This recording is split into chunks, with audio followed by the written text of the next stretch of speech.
தேர்தல் அறிவித்த கையோடு வெளியான சர்வே கசிந்த ரகசிய ரிப்போர்ட். மொத்தமாக சரிந்தது திமுகவின் கோட்டை. 2026 தமிழக சட்டப்பேரவை தேர்தல் களம் தற்பொழுது உச்சகட்ட பரபரப்பை எட்டியிருக்கிறது. குறிப்பாக நேற்று தேர்தல் ஆணையம் ஏப்ரல் 23ஆம் தேதி வாக்குப்பதிவு நடைபெறும் என்று அறிவித்த சில மணி நேரங்களிலேயே கள நிலவரம் மற்றும் கருத்து கணிப்புகள் பற்றிய விவாதங்கள் சூடுபிடித்தன. கடந்த 2021 விடியல் தரும் ஆட்சி என்கின்ற முழக்கத்தோடு அரியணை ஏறிய திமுக 5 ஆண்டுகள் முடியும் வேளையில் மக்களிடையே கடும் அதிருப்தியை சந்தித்து வருவதாக கருத்து கணிப்பு முடிவுகளில் தெள்ளத் தெளிவாக தெரிகிறது. ஊடகங்களை வளைத்து போட்டு கோடிக்கணக்கில் பணத்தை வாரி இறைத்து தங்களுக்கு சாதகமாக பிம்பத்தை உருவாக்க முயலும் திமுகவின் PR அரசியல் இந்த முறை எடுபடவில்லை. தமிழக சட்டமன்ற தேர்தல் நெருங்கி வரும் வேளையில் தனியார் ஊடகங்கள் வெளியிட்டிருக்கும் கருத்து கணிப்பு முடிவுகள் தமிழக அரசியலில் பெரும் பரபரப்பை ஏற்படுத்தி இருக்கின்றன. தற்போதைய ஆளும் கட்சியான திமுகவுக்கு இந்த முடிவுகள் பின்னடைவாகவும்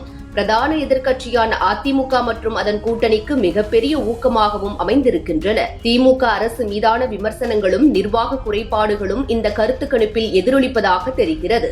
இதுவரை தேர்தல் தேதி அறிவிக்காத வரை கருத்து கணிப்பு நிறுவனங்கள் ஆளுங்கட்சிக்கு சாதகமாக முடிவுகளை தந்து வந்தன. ஆனால் தற்போதைய சூழலில் நம்பகத்தன்மையை நிலைநாட்ட வேண்டிய கட்டாயத்தில் உள்ள நிறுவனங்கள் கள்ள யதார்த்தத்தை வெளிப்படையாக போட்டு உடைத்திருக்கின்றன. திமுக கூட்டணி 35% வாக்குகளுக்கு தள்ளப்படும் அதே வேளையில் அதிமுக கூட்டணி 45% வாக்குகள் வரை பெற்று எழுச்சி காண்பது ஒரு மிகப்பெரிய அரசியல் மாற்றத்தின் அறிகுறியாகும். அதிமுக கூட்டணி 45%த்திற்கு அதிகமான வாக்குகளை பெறும், திமுக கூட்டணி 35% வாக்குகளை பெறும், விஜய் 12% வாக்குகளை பெறுவார், சீமான் 8% வாக்குகளை பெறுவார் என கருத்து கணிப்புகள் வெளியாக தொடங்கியுள்ளது. தேர்தல் தேதி அறிவித்த சில மணி நேரங்களில் அதிமுக பாஜக கூட்டணிக்கு சாதகமாக இருக்கிறது. அதிமுக கூட்டணி 114 முதல் 127 இடங்களை கைப்பற்றி ஆட்சியை பிடிக்கும் நிலையில் முன்னிலையில் உள்ளது.